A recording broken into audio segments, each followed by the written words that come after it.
Assalamualaikum warahmatullahi wabarakatuh.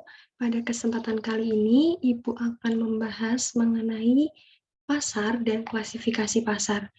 Nah, nanti mungkin Ibu akan menjelaskan konsep-konsep pentingnya saja, dan nanti untuk detailnya kalian bisa buka langsung di modul yang ada di Google Classroom.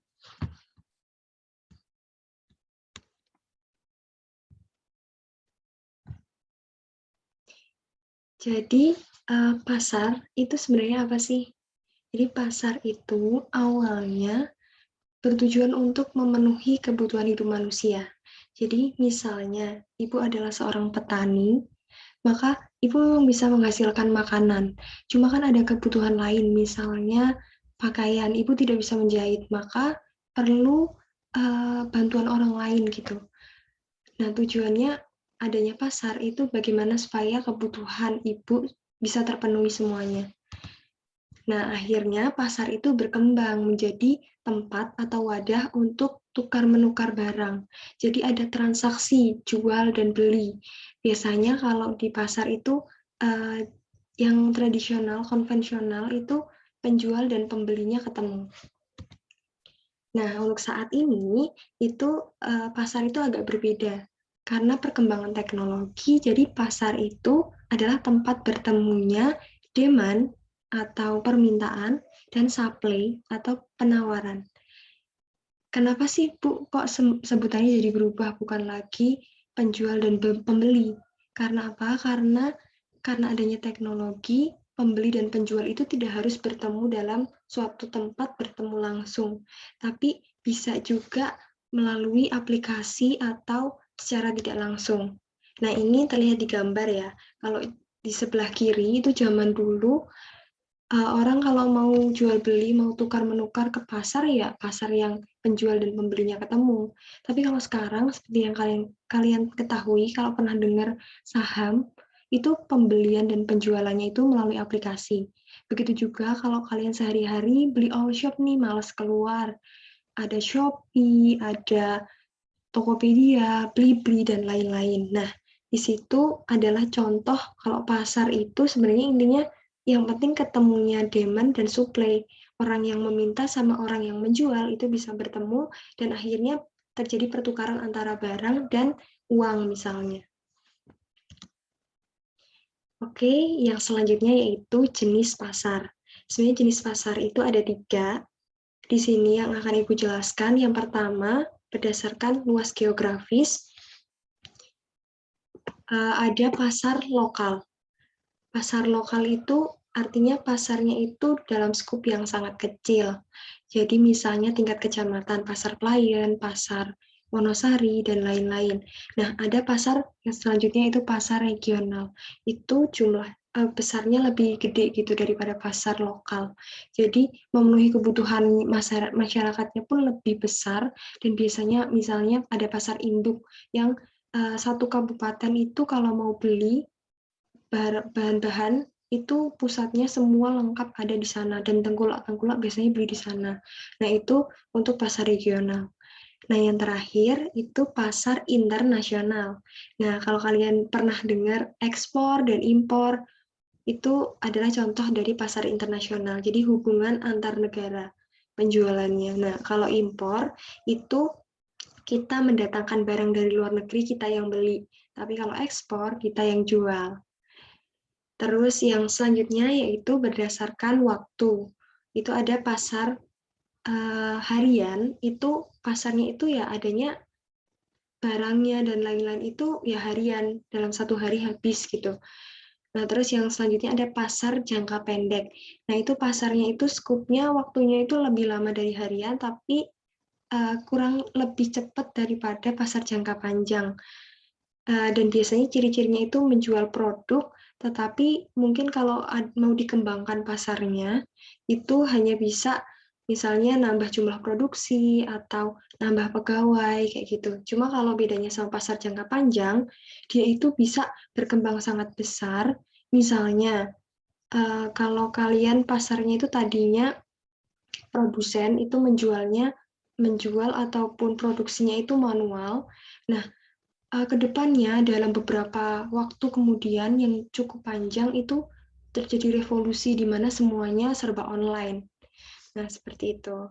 Jadi, atau semuanya serba menggunakan mesin. Jadi, yang tenaga kerja manusianya jadi berkurang seperti itu. Nah, itu contoh bedanya pasar jangka pendek dan jangka panjang.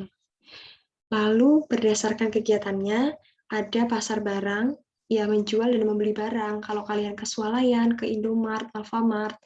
Terus kalau pasar tenaga kerja, itu pasar yang memperjualkan jasa. Misalnya nih, ada pasar khusus misalnya untuk TKI yang mau kerja di Malaysia, di Arab Saudi, dan lain-lain, itu nanti disalurkan gitu, tenaga kerja.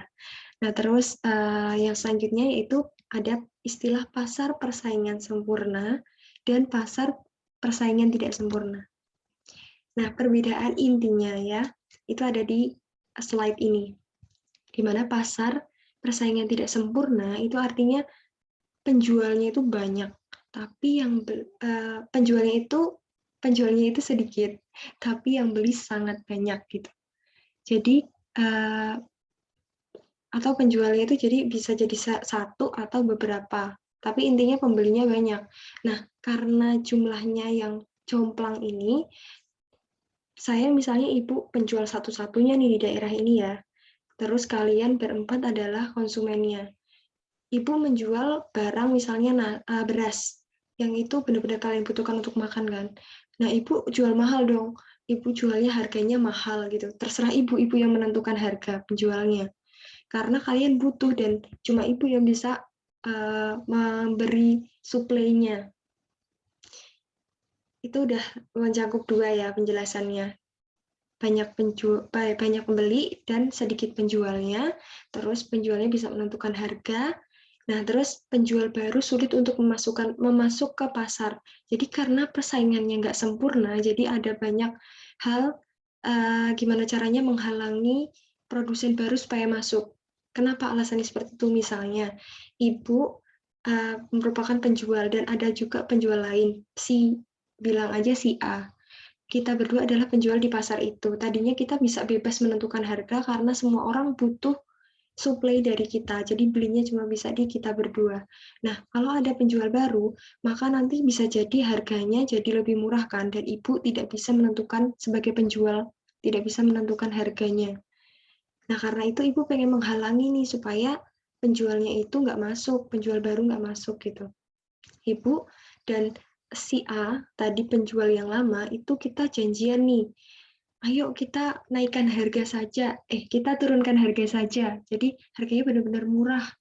Supaya apa? Supaya dia nanti pas jualan di sini nggak kuat karena rugi terus. Ibu sebenarnya sama penjual lama juga rugi, cuma kita masih kuat modalnya karena udah lama jualan. Jadi kita menurunkan harganya sangat murah sampai dia otomatis mau menurunkan harga supaya laku, atau dia tetap harganya segitu dan nggak laku karena orang-orang lebih mau, pembeli kan logikanya pasti lebih milih barang yang harganya murah kan. Nah, terus yang terakhir, jenis barang dan jasanya sulit untuk mendapatkan barang alternatif meskipun dengan fungsi yang sama. Karena kan ibu yang memproduksi hanya ibu, produsennya dan penjualnya. Jadinya ya mau nggak ada pilihan lain, ya harus beli di situ.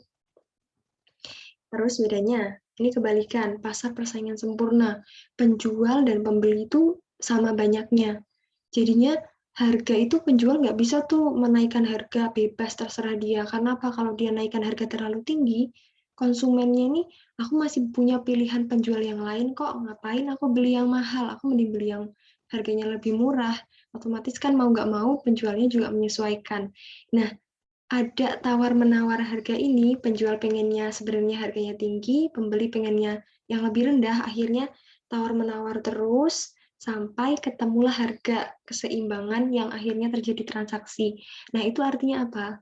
Penjual dan pembeli itu punya kekuatan yang sama, terus karena jumlahnya sama, ada alternatif lain, maka di sinilah terjadi kekuatan pasar, kekuatan permintaan dan penawaran untuk menentukan harga. Jadi bukan lagi penjual bebas mau jual harga berapa aja kayak gitu. Terus yang selanjutnya adanya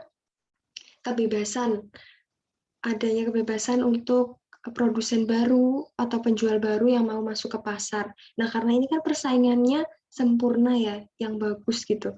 Jadi ya bebas keluar masuk. Terus barangnya homogen. Nah, karena homogen ini maksudnya sebenarnya mirip tapi penjualnya beda-beda gitu.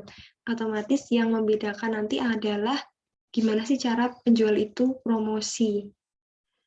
Nah, itu kan terlihat persaingan yang sehat dan yang sempurna gitu. Nah, untuk contohnya, kalau yang persaingan tidak sempurna itu biasanya monopoli, terus ada oligopoli, terus ada monopolistik. Untuk detailnya itu nanti kalian bisa baca di modul ya. Jadi kalau intinya pokoknya kalau pasar monopoli itu penjualnya cuma satu, jadi dia yang benar-benar menentukan harga. Nah, kalau di Indonesia sendiri sih contohnya PLN, yang untuk suplai listrik, terus ada Pertamina yang dia emang bahan bakar ya Pertamina gitu. Terus kalau yang monopolistik itu nanti gimana, terus yang oligopoli gimana, itu nanti kalian baca yang ada di modul ya. Terus kalau pasar persaingan sempurna itu kalau sekarang sebenarnya hampir tidak terjadi ya, sulit. Maksudnya nggak ada yang benar-benar pasar persaingan yang ideal dan sempurna gitu. Mungkin cukup sekian penjelasan dari Ibu. Apabila ada yang ingin ditanyakan, bisa langsung komen aja di Google Classroom atau bisa juga PC Ibu. Jangan lupa baca modulnya dan kerjakan tugasnya. Wassalamualaikum warahmatullahi wabarakatuh.